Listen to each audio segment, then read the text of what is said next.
Telangana gazetted officers association రాష్ట్ర associate అధ్యక్షుడిని, అట్లాగే టీజీజేఏసీ రాష్ట్ర ప్రచార కార్యదర్శిని.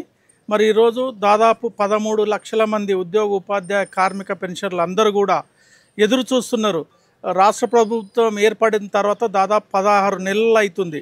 ముఖ్యమంత్రి గారితో 24 అక్టోబర్ రోజు కలవడం జరిగింది. ఆ రోజు 15 రోజులలో మీ పెండింగ్ బిల్స్ మొత్తం క్లియర్ చేస్తున్నారు.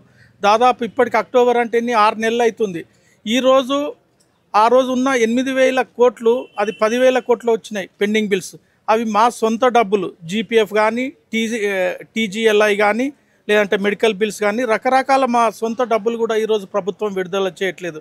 అవి మా పిల్లల పెళ్ళిళ్ళకు కానీ, లేకుంటే విద్య కోసం దాచుకున్న డబ్బులు లోన్ పెట్టుకొని తీసుకోవాలంటే కూడా అది నెలల కొద్ది పెండింగ్లో ఉంటున్నాయి. అదొకటి విషయం. అయితే ఈరోజు దేశంలో ఎక్కడ కూడా 2 డిఏల కంటే ఎక్కువ పెండింగ్ లేవు. తెలంగాణ రాష్ట్రంలో 5 డిఏలు పెండింగ్లు ఉన్నాయి. ఈ 5 డిఏలు పెండింగ్లు ఎంత దారుణంగా ఉందంటే ప్రతిసారి గౌరవ ముఖ్యమంత్రి వర్యులు కానీ, డిప్యూటీ సీఎం గారు కానీ, లేకుంటే మంత్రివర్యులు కానీ, అధికారులు కానీ ప్రతి దగ్గరికి ఎక్కే గడప దిగే గడపగా గత 16 నెలల నుంచి మేము తిరుగుతూనే ఉన్నాం. కానీ ఆ సమస్యలు అక్కడనే ఉంటున్నాయి. మరి ఈ రకంగా ఉంటే మొత్తం ఉద్యోగస్తులు కూడా మొత్తం ఒక నిరాశ నిస్పృహలతో పనిచేస్తారు. 5 డిఏలు అంటే ఒక్కొక్క ఉద్యోగికి దాదాపు 10,000 నుంచి 15,000 రూపాయలు రావాలి ప్రతి నెల. ఈరోజు అవి అట్లనే పెండింగ్ పడడం అనేది చాలా బాధాకరం. అట్లాగే health cards the most important thing. ఈరోజు ఈ ప్రస్తుతం జరుగుతున్న మన జీవన విధానంలో నిరంతరం ఏదో ఒక రోగాలకు గురి అయిపోయి వాళ్ళ ఫ్యామిలీ మెంబర్స్ కానీ, ఉద్యోగస్తులు కానీ హాస్పిటల్ పాలు కావడం వల్ల వాళ్ళ సొంత డబ్బులు పెట్టి హాస్పిటల్కి వెళ్ళడం అనేది చాలా ఇబ్బందికరం ఉన్నది.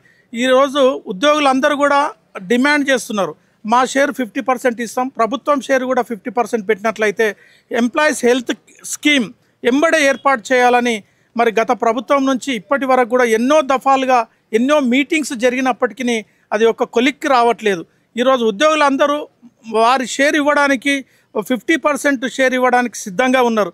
దయచేసి మేము ప్రభుత్వాన్ని అప్పీల్ చేస్తున్నాం, మీరు దాన్ని ఈహెచ్ఎస్ స్కీమ్ని వెంటనే అమలు చేయాలని డిమాండ్ చేస్తున్నాం.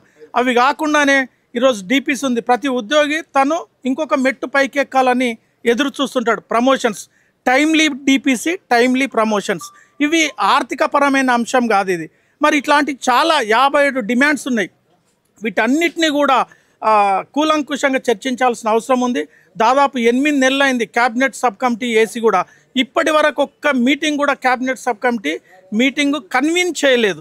కనీసం కూర్చొని మాట్లాడితే సమస్యలు ఏందనేది మరి రాష్ట్ర ప్రభుత్వంకు తెలుసున్నది. మరి తెలిసి వీళ్ళు నిరాశాసక్తంగా ఉన్నారా, లేకుంటే వీళ్ళు ఏం చేస్తారులే ఉద్యోగాలు అనే విధానం అవలంబిస్తున్నారా, మాకైతే అర్థం కావట్లేదు. కానీ దాదాపు ఇక్కడ ఉన్న రాష్ట్రంలో ఉన్నటువంటి అన్ని ఉద్యోగులు, ఈవెన్ పెన్షనర్స్ కూడా చాలా బాధతో ఉన్నారు. దీన్ని దృష్టిలో పెట్టుకొని గౌరవ ముఖ్యమంత్రి వర్యులకు మేము అప్పీల్ చేస్తున్నాం, దయచేసి 5 డిఏలు పెండింగ్ ఉన్నాయి, వాటిని ఇమ్మీడియట్గా 5 డిఏలను రిలీజ్ చేయాల్సిన అవసరం ఉంది.